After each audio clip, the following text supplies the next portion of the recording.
All right, you guys, you know what time it is. Welcome to yet another exciting episode of the Online Prosperity Show. And as if you don't know, this is the number one place where we unpack the real stories, the strategies, and systems behind people who are actually getting results. I'm your host, Prosper Taruvinga. And if you maybe felt like your marketing should be working, but hey, something behind the scenes is probably leaking your time, money, effort, or whatever momentum that you've gathered, then today's episode is just definitely going to hit home because today we're going to be talking to somebody who's scaled over 500 brands and he's also worked with Fortune 500 giants. And then guess what he did? He walked away from that world because he saw that something was broken in that space. And you know what he did? He decided to go and fix it.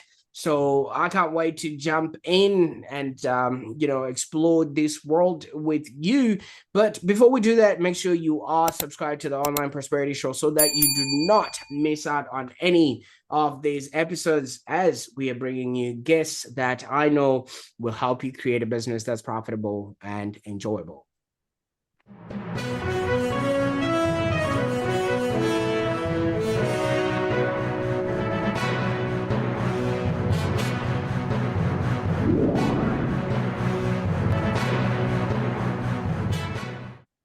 Now, today I'm overly excited because I'm joined by Stephen Cozzolongo, who is the CMO of Digital Position. Now, Stephen, welcome to the show.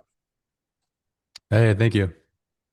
Absolutely. Now, if as I've already established, he's a man who went from leading massive corporate campaigns to building something faster, leaner, and far more effective. Now, if you're watching this right now, I want you to type in the comments if you've ever felt that maybe big systems are actually slowing you down instead of helping you grow. I just want to hear your story and hear what it is that you have been doing with all of that, because we are usually sold a bag of goods or the bridge, so to speak, where we are given bigger tools, bigger systems, scaling, yet it's all leading to stress and struggle.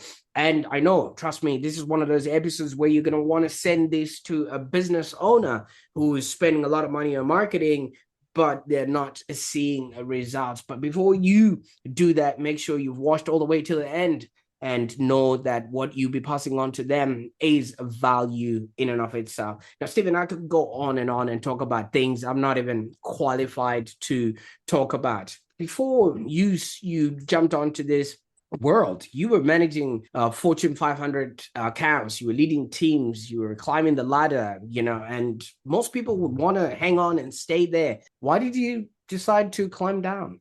Yeah, so a pretty interesting journey, but I guess it was that time of my life. I was 28 years old, so I still think that at that moment in your life, or at least for me, I didn't have my roots set in anything, and I still felt like there was more for me to try to accomplish, or at least give a shot on going on my own after getting that experience that I had working with some of those larger Fortune 500 companies. Absolutely, and thank you So so much for that. I mean, obviously, when you're growing up, there's certain things that you're seeing and certain people that you're looking up to for direction and things of that nature. Was marketing or working in the corporate world something that you wanted to do growing up? Because I know some kids want to grow up to be a lawyer, a doctor, or a fireman, or Mhm. things of that nature. What was the aspiration? Yeah, so I don't think there's anything in my childhood that inspired me to go down this route. I think I've always been interested in at least competition, so maybe like sports or my career in sports helped play into, I guess, my career choice. I think marketing is a really good expression of competition, right? Because you obviously have to either do for yourself or for others, make sure that they stand out and they're winning, right? They're winning that competition, or they're winning the eyeballs or the sales from the customers. So maybe something along those lines. But yeah, marketing is changing so fast that it's really hard for people to, necessarily be inspired and then go down that route because of somebody in particular. Absolutely. Now, you did mention sport. Maybe just to give us a bit of context, what sort of sports were you involved in, Stephen? Yeah, so I played a lot of different sports growing up, soccer, volleyball, and swimming. But ultimately, I focused most of my energy into swimming, and that's what I did in college as well. Absolutely. And I think that should explain all those medals that are behind there. Was that you competing with Michael Phelps? Because I think the only most Yeah. decorated swimmer is Michael. And then I think Stephen pretty much second from that. Yeah, I don't know about that, but no, nowhere near that Michael Phelps level. Great stuff. I mean, swimming is one of those sports where you can win 5 medals by just doing pretty much, different strokes or different versions. What were the sort of lessons that you would have learned as a competitive swimmer then? Yeah, some lessons I learned, especially how it translates to marketing, is really looking for and using data, right? When you break everything down into any race, especially for swimming, it could be measuring the stroke count, measuring the distance of each stroke that you're taking. The time, obviously, is a huge factor, breaking out each lap. So that translates really well into marketing, especially back in the day. Back when I started in 2010, running different marketing campaigns was a lot more difficult. When I got really into PPC, that was around like 2014. I mean, if you were good at PPC, then you had to be good at making spreadsheets or using Excel and formulas and breaking tons of things up. So just the use of data translates really, really well into marketing. Absolutely. You know what I like about that? Because there's different strokes, there's crawl, butterfly, and backstroke, all within the same pool length. And you would notice that, especially when you're also running a marketing campaign, you're going to need to do content, paid, organic, email, and then have a website that actually puts everything else together. So I can only imagine what you're talking about and how it all comes together. Now, I've got a question now, which obviously during that time as a kid who was competitive in sport, was there an expectation for you to do well, maybe from society, family, or just environment as a whole? Yeah, that's an interesting question. I would say that there's definitely foundation that gets built through sport, mainly because you have a little bit more of like a regimented lifestyle or a schedule that you have to adhere to. So you know that you have, practice or that you have to eat at a certain time or that you have to sleep to recover or that you only have like a certain amount of time to actually do homework or the projects that you need to focus on. Right. So having that kind of structure, I think just helps anybody, especially, somebody in their adolescence. Absolutely. Now, obviously, you then went on and you started obviously building these teams or working with these teams in Fortune 500, accounts, and you are obviously climbing the ladder. Could you maybe give us somewhat of a cross section of what your day to day sort of entailed, so that we have an understanding of who you were behind the scenes? Yeah, definitely. So I was leading the strategy around the paid channels in particular. So understanding or meeting with the clients, understanding what some of their upcoming marketing needs were, planning out what those different initiatives would be in those campaigns from every level when it comes to monthly, quarterly, or even yearly budgets. So at least on a strategic level, yeah, definitely just one to one with the client and helping to guide and make those decisions, but internally working with the teams that were like assigned to that account or underneath me, it is, monitoring all the different,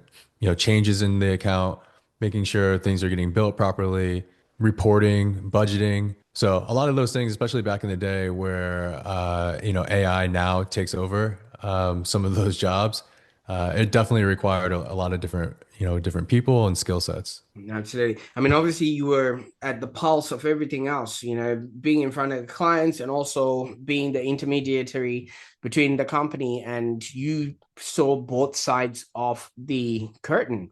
So, what is it that you were seeing behind this curtain that made you think something is not quite right here? Yeah, that's a funny question. There's multiple things, but one is when you just see how many people are involved on a team. So, for example, at a big agency, you might be assigned to a team of 10 or even 20 people, and then you obviously get to know, how much each one of those people, costs in terms of salary, and then how much you're charging for on those fees to the agency. So, obviously, that was a big factor, just saying and noticing that, hey, I know the value that I'm bringing to this account and what they're charging for that labor.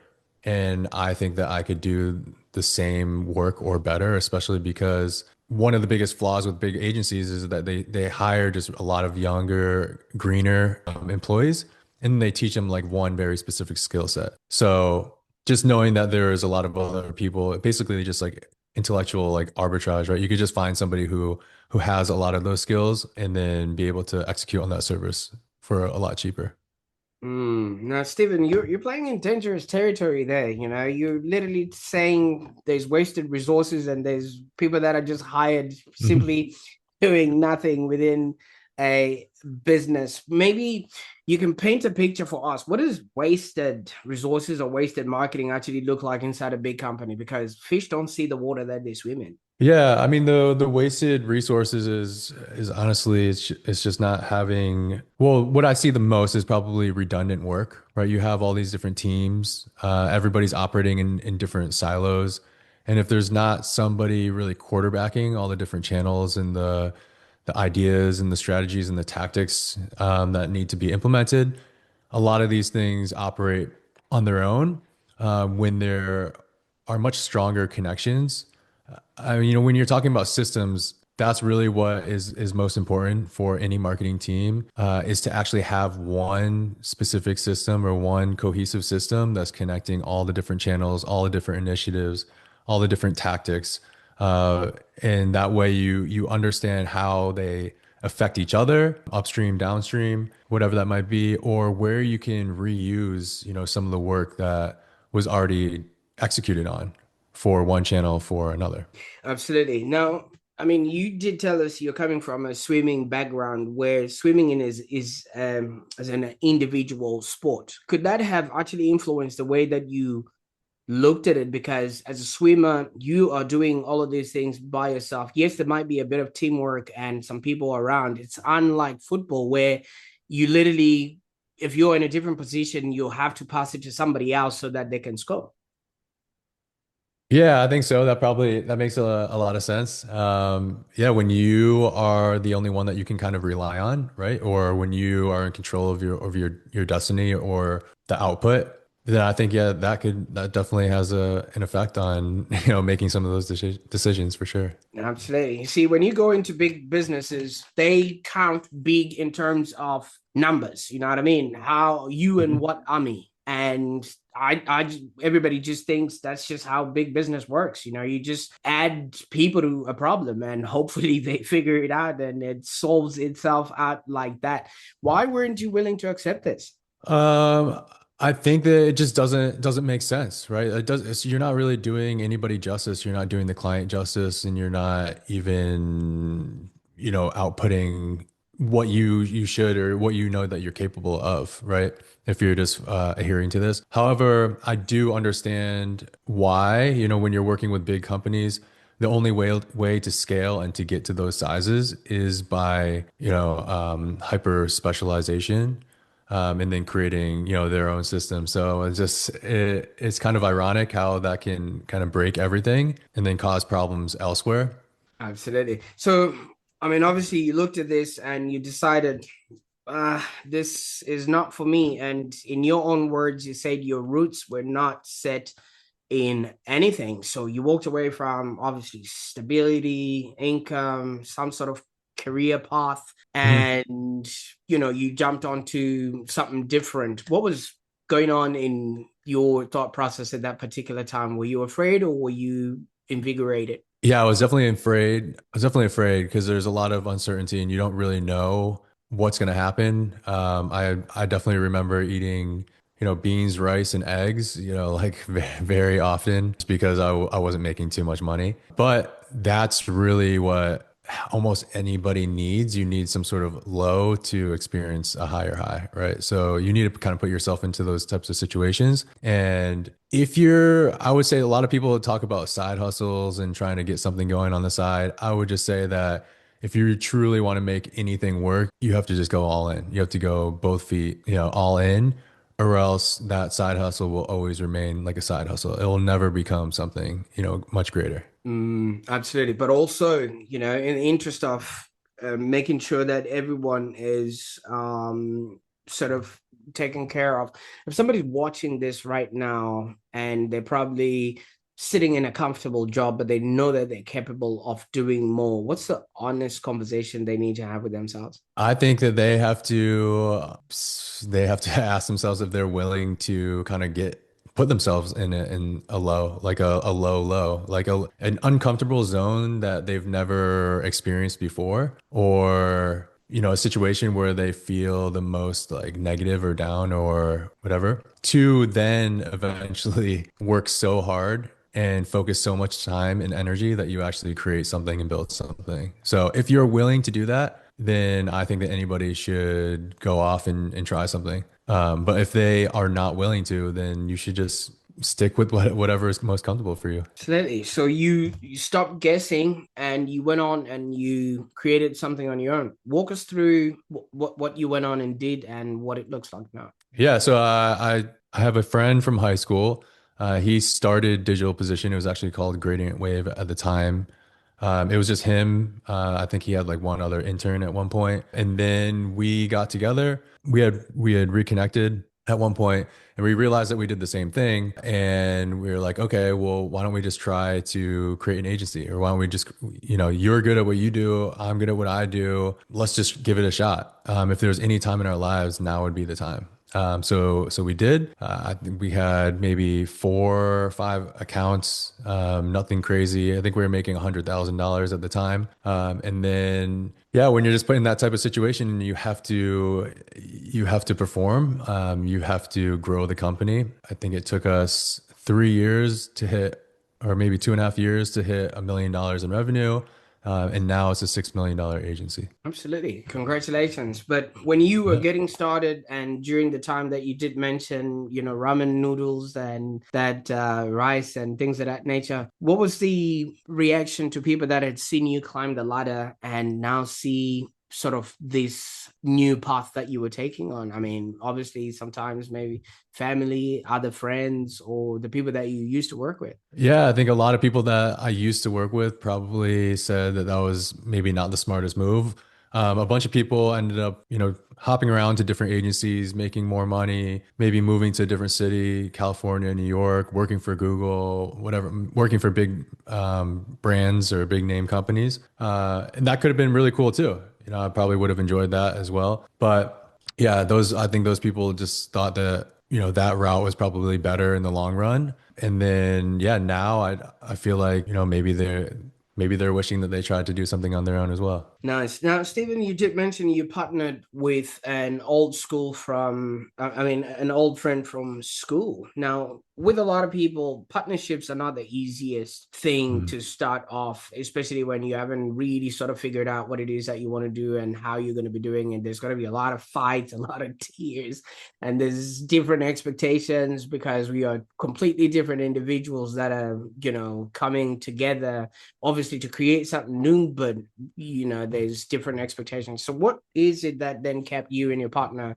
going when most people would have quit or gone on and done something else with other more established brands? Yeah, well, a partnership is definitely like any other very serious relationship that you have in life. I mean, it's literally on the same level as like a marriage, just because you're spending that much time with your partner and you're dealing with so many different like ups and downs that you're experiencing together. So between my partner and it comes down to just communication, right? Every single relationship is rooted in strong communication, or any really good relationship is rooted in strong communication. And that was just something that we had to learn over time.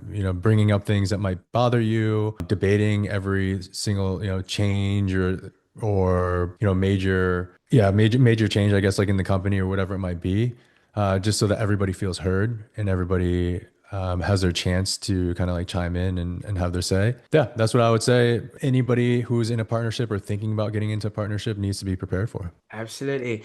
Now, what did you go on and create, and who needs it? So I created a digital marketing agency. We're a boutique, digital marketing agency, full stack, performance. And what we do is we unleash businesses' ability to scale. And what I mean by that is that when we work with brands, kind of like what I was alluding to before, we create systems, real marketing systems that connect all the different channels, all the different tactics and strategies. That's the number one thing that we find is missing with almost any business that we start working with. Once businesses can start bringing all of their marketing channels and tactics and strategies together into a cohesive system, that's when they start growing and that's when they start winning. Now, obviously, you've worked with the high end of town, and the people that you're working with are probably small to medium businesses. What is now the biggest mistake that you're seeing when you're entering into these businesses that they're actually making? Are they still the same ones you spotted at the start, or is it completely changed now? Yeah, it's just changing over time and it changes because of technology and what platforms are most important. But right now, the biggest challenge or problem that I'm seeing is that, people are treating their customers as a number, just like something on a spreadsheet or a dashboard. They're just looking at it as like dollar signs, something, on the other side of the screen, right? All the brands that are winning right now are treating their customers as real humans. And especially in this day and age where AI is really having a huge impact and influence on everything that we do, the number one thing that businesses can do right now to succeed is to remain as human as possible. I mean, obviously, with that sort of insight, care to maybe expand on what that actually means? Because if I am, answering the phone, and speaking to them, sending them an email once in a while, I'm still being human, right? Or is there more that you're talking about? Yeah, there's definitely a little bit more to what I'm talking about. So, just for example, I think that as we adopt AI more and more, I think we can all pick out when somebody has taken something from an LLM and then slapped it into an email or some sort of message, right? The tone, the way that the sentences are structured, the language that's being used, like how it's formatted, all that kind of stuff is super obvious. It's harder and harder to kind of recognize what types of like creative, like so static ads or video are completely done with AI, but we still have this general understanding how to pick it out right now. So when more and more people are putting that kind of stuff out there, what actually stands out is just somebody, being a little bit more human. So making something, being able to make a joke or connect with somebody's emotions or, something like that whatever AI is not good at doing, right? Or, being culturally relevant. AI is not great at doing any of that kind of stuff. When you can do that, which takes more time and effort, that's what's going to connect with the people, and that's really what's winning because you could easily tell that somebody like a human made that and put time into it. I mean, obviously, I would ask you to blink just so that I know you're not an AI agent that's Yeah. just talking to me there, right? And you know what's really interesting here? A lot of people, business people, are they're just probably doing everything right on paper. I mean, back in the time, they used to say personalize your email, say hey at Stephen, you know what I mean, and they think that is the thing that is being human. And when they're doing that, somebody also would have come in from the left saying run ads, hire agencies, build funnels, and still, and maybe that's the reason why they're not seeing those results, because they're putting so much distance between themselves and the actual customer, so much that by the time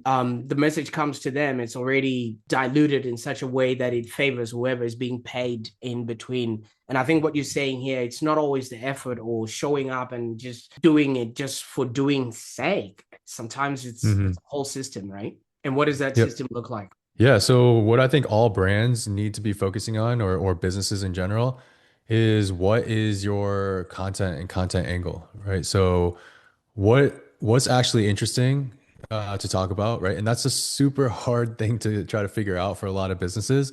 They don't really, sometimes they're too close to their own craft that they don't even understand how to explain, simplify, or make something really interesting or educational. And once somebody figures that out, then what we need to do is try to figure out how we can translate that into all different types of content medium, right? That could be written, that could be video, maybe that's an image, whatever it might be. And then what people fail to do these days is think of paid channels as purely a distribution mechanism. People are so focused on just the channel first optimizations. Like, how do we get on TikTok? How do we get on Meta? How do we get on Google?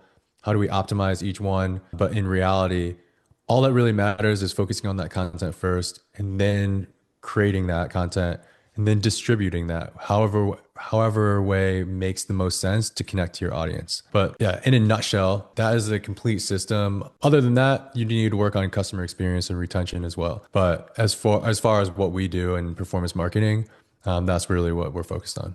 No, obviously the way that everybody else is just showing up, which is just doing the motions, is that what you call phantom progress? I would say there's a lot of layers to that, but yeah, just kind of showing up, checking the boxes. There's a lot of agencies out there that are contracting all their work overseas, right? So they actually don't even have the like ability to really get to know and understand the business from a more personal and more human level, especially again when you're so far removed. But on top of that, phantom progress is also just that redundancy, right? So for example, if what we typically see, especially regarding content and distribution, somebody, you might have a Google Ads agency. They're creating an ad for, maybe it's like for YouTube or for display, whatever it might be. Then you have a Meta agency. The Meta is creating some sort of ad for Facebook and Instagram. But the two are just never really talking. So each one now dedicated and used resources to go create that piece of content or that creative for their specific channel. When in reality, if you created more of a system, you would have had your content angle, you would have that piece of creative, and then you could take that same piece of creative and distribute it on Google and Meta and Instagram and whatever. So you're only doing, that type of work one time. So that's a real hidden cost of the way people are currently looking at marketing or running their marketing teams. Now, one of your value propositions is you actually only measure profitable growth. And I thought the only reason why people will be in business was to create a profit and create a customer. What else are people Mhm. measuring out there? Yeah. Well, what's really important, especially for some businesses, is focusing on just customer acquisition costs, right? Because there's a lot of brands out there or businesses that rely on retention and lifetime value. Especially, I mean, think about all the different supplement companies out there. Everybody's goal is to have somebody subscribe or at least buy from them multiple times. And when that is the case, you may have a cost per acquisition cost that is, in the red even, right? You might lose money on that first sale, knowing that you're going to get the second and third sale for pennies on the dollar. Just so you're competitive. So it's not necessarily actually playing Mhm. for winning. It's actually just playing to stay in the game from what you're saying. Yeah. Yeah. So cost per acquisition is always a big one. So not only revenue, but cost per acquisition for sure. Absolutely. Now, you would understand when people are growing up, they're always told and warned not to put all their eggs in one basket. But you're presenting a full stack company where you want everybody to bring everything in their bags to, digital position. Yeah, that is interesting, especially when we first started off as a PPC agency, and we were really only just managing Google and Bing. Our argument was basically that you want to work with these specialists, but there's multiple reasons. Well, one is because when you have that fragmentation in your help and your team, it's very, very difficult to actually create that system and focus around one, specific, strategy or idea. But also, wow, I just lost my train of thought. Sorry. You're right. Yeah. I absolutely love that. I mean, you're saying to people should bring everything under one roof Oh, and right. Yeah. But also technology has gotten to the point where it's somewhat even the playing field, or let's say it's raised the floor in terms of like the ability or even the skill set that the average marketer, average person could have. There used to be a very large skill gap when it came to managing Google Ads, right? There's so much like nuance to the platform. There's so many details in levers that you could pull. I mean, you can make thousands of different changes a day, right? And actually see a meaningful outcome. At this point, especially with so much machine learning and algorithms, just managing platforms and different channels is a lot easier. So, a smaller team can do more. Well, essentially, agencies get the squeeze, right? Everybody wants them to do more for less. I can imagine. So if somebody's watching right now and they're thinking, "Oh, let me give digital position a chance or a test drive," what is the sort of process that they will go through up until they start seeing those results you're talking about? Yeah, I mean, the process just to get started for us is just to have a conversation, right? We only want to work with the people that are a good fit for us, where we know that we can help them grow. So having a good understanding of the opportunity that we can provide somebody by just hopping on a call, getting to know, understand the business, the objectives, what the current landscape is, and then seeing if we have the solutions in place. Absolutely. So if somebody comes to you and they just want to hear how much you're charging, what's the usual thing that you would tell them? The usual thing that I would tell them is it really depends. I would say at least for I guess like a general understanding is that we typically or our retainers start around $3,500 a month. So it's pretty easy entry point. But ultimately, what matters is having a good understanding of all the different problems and if we do have the right solutions for your business. Absolutely. And usually the people you want to work with, are they e-commerce, direct to customer, or B2C? Yeah, definitely is. E-commerce businesses. We really like working with businesses that are around, somewhere around 1 to 2 million, all the way up to 50 million. That would be our sweet spot in terms of seeing meaningful growth. Great. Now, I don't know if you've ever heard this statement that when people come to an accountant, they usually bring in a box of receipts and then they're like, yeah, you take care of it. Now, are those the kind of people that you want who just hand over their marketing completely to you and never have to think about it? No, honestly, to be really good at marketing, because marketing is a lifeblood of so many different businesses, right? I think you could probably agree with that. And you really need to have a good collaborative relationship with the client, anybody on the business, right? Because we need to be experts in your industry or your field so that we could better understand your customer and better make that, help you make those connections. So yeah, the best relationships are collaborative ones for sure. And I love the word collaborative there because some people would come to you and say, I don't want to share a lot of data because you probably are working with my competitors and, it might just create some sort of competition and things of that nature. What would you say to people like that? Well, for us, we don't often come across businesses that are direct competitors. And if so, we just really wouldn't work with them anyways. It's, if you're a client of ours and your direct competitor came up to us, it wouldn't really be right or fair for us to work with them. So. You know what I love about all of this? Your story just shifted from chasing money, which is what you were doing in your early days, with the Fortune 500 companies and things like that, to actual impact. Because I feel like after you've really started working with a business in this sort of space, you are creating, the profitable growth that each and every business is looking for instead of random acts of marketing there. So kudos to you. So if somebody is watching this right now and is looking to maybe connect with you guys, where would be the best place they can go to on the internet to find out about digital position? Yeah, you could always go to my LinkedIn profile. That's Steve Cozzolongo. And then also go to digitalposition.com. From there, hopefully you might find some blogs or any resources that might be useful for you or at least interesting. And if you want to work, you could always, book a call with me or one of my colleagues. Absolutely. And I'll definitely make sure that all those links are in the show notes so that people can jump onto them and connect with that. So, with what I'm noticing here, success is just not about scale, which is, the bag of goods we were sold. Have a bigger team, have bigger systems, just big, big, big scale. It's really about the alignment between people, the process, and also the speed of execution, right? That's what I'm hearing from you. Hmm. Yeah, definitely. Great stuff. And from what you have done, you've built this out of just having real relationships as a human being. And relationships are the actual moat here. It's not necessarily what it is that you have accomplished or who you've worked for or whatnot. It's the actual people that you can physically shake hands with and be human around. Is that correct from what I'm hearing? Yeah, definitely. I think anybody who wants to get into business or marketing or anything needs to have strong relationships, right?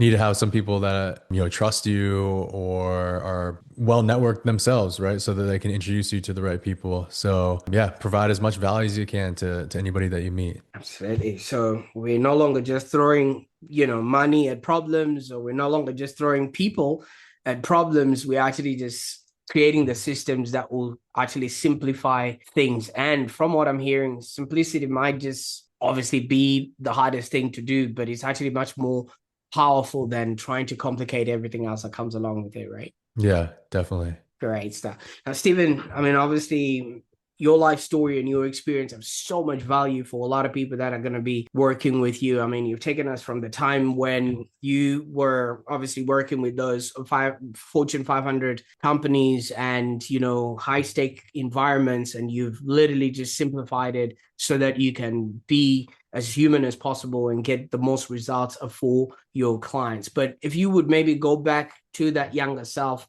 of yours, was just come back from a swimming session and going into a high stakes environment, the version of you that was still inside that big agency, what would you tell him that will completely maybe change how he is approaching life and business?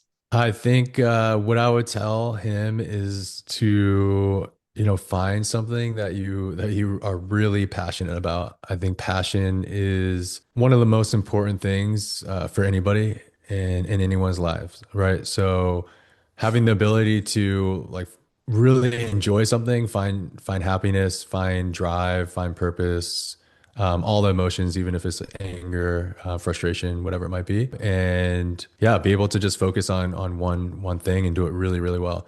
Because the only way to stand out in this day and age is to be really good at something, right? And you need passion in order to do that. Absolutely. Well, you know what they say, focus. It's just an acronym for follow one course until successful. And obviously, you've shown us that that is a possibility. And if you just really put your heart and soul into it, greatness will arrive.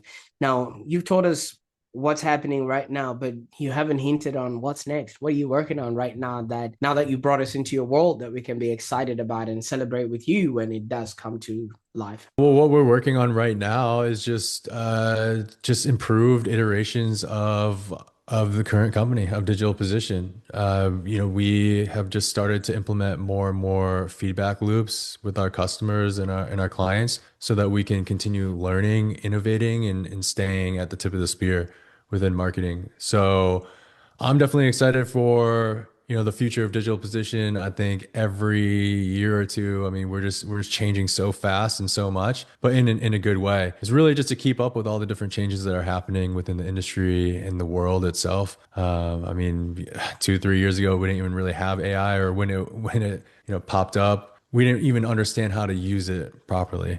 Right. And now so much has changed. It's just integrated into our lives right now. So yeah, I think I'm just really excited for Digital Position and what we're doing and the results that we're seeing for our clients right now. Absolutely. Now, Stephen, I can't thank you enough for the time that you spent with me on the call today and the value that you have shared on this particular episode. Thank you. Yeah. Thanks for having me. Absolutely.